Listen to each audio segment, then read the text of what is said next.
কখনো কি মনে হয়েছে কেন কিছু সমাজ এত শান্ত, এত সংযমী, আর ঠিক তার উল্টো দিকে কিছু সমাজ এত তীব্র আর আবেগপ্রবণ? আচ্ছা, একজন মানুষকে তার সংস্কৃতিরই একটা জীবন্ত প্রতিচ্ছবি। আজকে আমরা নৃতত্ত্ববিদ রুথ বেনেডিক্টের সেই বিখ্যাত বই প্যাটার্নস অফ কালচারের গভীরে যাব আর তার মূল ধারণাটা বোঝার চেষ্টা করব যে প্রত্যেকটা সংস্কৃতিরই নিজস্ব একটা স্বতন্ত্র ব্যক্তিত্ব থাকে। তো বেনেডিক্ট যখন এই প্রশ্নগুলোর উত্তর খুঁজছিলেন, তিনি একটা বেশ বড়সড় সাংস্কৃতিক ধাঁধার মুখোমুখি হন। প্রশ্নটা শুনতে খুব সহজ মনে হলেও এর ভেতরটা কিন্তু অনেক গভীর। মানে, আমরা সবাই তো একই মানব প্রজাতি, তাই না? তাহলে কিভাবে আমাদের জীবনযাপন, বিশ্বাস আর মূল্যবোধে এত এত ভিন্নতা তৈরি হয়? ঠিক এই প্রশ্নটাই ছিল বেনেডিক্টের গবেষণার মূল চালিকা শক্তি। এই ধাঁধাটায়, এই উদাহরণটায় একেবারে পরিষ্কার হয়ে যায়। দেখুন, একদিকে আছে জুনিদের সমাজ, যেখানে সংযম আর শান্ত থাকাই হলো সবচেয়ে বড় গুণ, আর অন্যদিকে মেলানেশিয়ার ডিবু সমাজে কেউ যদি একটু বেশি বন্ধুত্বপূর্ণ আচরণ করে তাকেই অস্বাভাবিক বা বিচ্যুত বলে ধরে নেওয়া হয়। ভাবা যায়, এই যে দুটো সমাজের মধ্যে আকাশ পাতাল তফাত, এটাই বেনেডিক্টকে তার তত্ত্বের দিকে এগিয়ে নিয়ে গিয়েছিল। তাহলে কে ছিলেন এই রুথ বেনেডিক্ট, যিনি এই জটিল ধাঁধার সমাধান করতে চেয়েছিলেন? চলুন একটু তার গল্পটা শোনা যাক, কারণ তার ব্যক্তিগত জীবনটা জানা খুব দরকার এটা বুঝতে যে কিভাবে একজন কবি হয়েও তিনি নৃতত্ত্বের জগতে এলেন আর এমন একটা যুগান্তকারী তত্ত্ব দিলেন। বেনেডিক্টের জীবনটা কিন্তু কোনো সাধারণ পথে চলেনি। তিনি প্রথমে কবি হতে চেয়েছিলেন, কিন্তু একটা অসফল বিয়ে আর তখনকার সামাজিক চাপের কারণে নিজের স্বপ্ন থেকে সরে আসেন। অবশেষে ৩১ বছর বয়সে এসে তিনি নৃতত্ত্বে নিজের আসল ভালোবাসার জায়গাটা খুঁজে পান। আর নিজের জীবনের এই যে একটা বিচ্ছিন্ন থাকার অনুভূতি, এটাই হয়তো তাকে সমাজের চোখে বিচ্যুত বা আলাদা হয়ে থাকা মানুষদের অবস্থা নিয়ে গভীরভাবে ভাবতে শিখিয়েছিল। আর এখান থেকেই জন্ম নিল বেনেডিক্টের সেই বিখ্যাত ধারণাটা। তিনি বললেন, সংস্কৃতি মানে শুধু কিছু নিয়মকানুনের একটা জগাখিচুরির সংগ্রহ নয়, বরং প্রত্যেকটা সংস্কৃতির নিজস্ব একটা সমন্বিত রূপ, বা বলা যেতে পারে একটা পার্সোনালিটি আছে, যা তার প্রায় সবকিছুকেই নিয়ন্ত্রণ করে।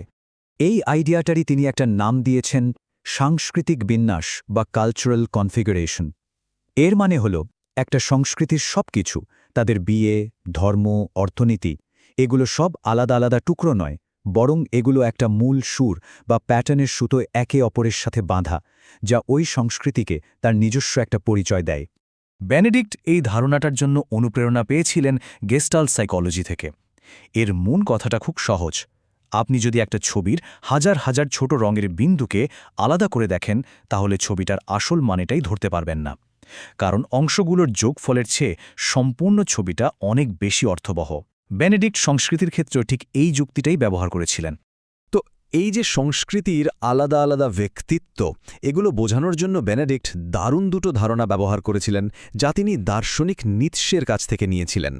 একদিকে আছে অ্যাপোলোনিয়ান সংস্কৃতি, যেমন জুনিরা। এরা শৃঙ্খলা, সংযম আর নিয়ম মেনে চলায় বিশ্বাসী। তারা অতিরিক্ত আবেগ বা বাড়াবাড়িকে এড়িয়ে চলে। আর অন্যদিকে আছে ডায়োনিশিয়ান সংস্কৃতি, যেমন কোয়াকিউটল। এরা ঠিক তার উল্টো। এরা তীব্র অভিজ্ঞতা, এমনকি কষ্ট বা আত্মপীড়নের মধ্যে দিয়ে জীবনের গভীরতর অর্থ খুঁজে পেতে চায়। কিন্তু একটা প্রশ্ন তো থেকেই যায়, তাই না?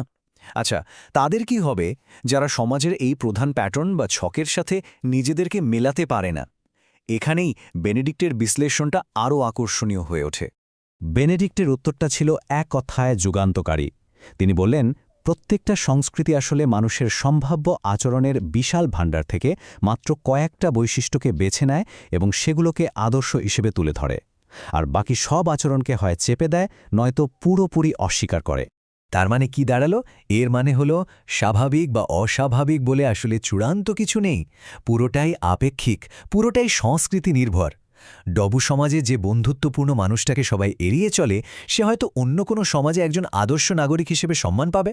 আবার যে দিব্যদর্শী মানুষটা ডায়োনিসিয়ান সমাজে পূজনীয়, তাকেই হয়তো অ্যাপোলোনিয়ান সমাজে পাগল বলে একঘরে করে দেওয়া হবে। বেনেডিক্টের এই চিন্তাভাবনা কিন্তু শুধু বইয়ের পাতাতেই আটকে থাকেনি। এর প্রভাব ছিল অনেক গভীর, যা আসলে সহনশীলতাকে দেখার জন্য আমাদের একটা নতুন চোখ খুলে দিয়েছিল। সংখ্যাটা দেখুন একবার, 1.6 মিলিয়ন। এটা সত্যিই অবিশ্বাস্য। তার বইটা এত জনপ্রিয় হয়েছিল কারণ তিনি নৃতত্ত্বের মতো একটা জটিল বিষয়কে খুব সহজ ভাষায় সাধারণ মানুষের কাছে নিয়ে এসেছিলেন।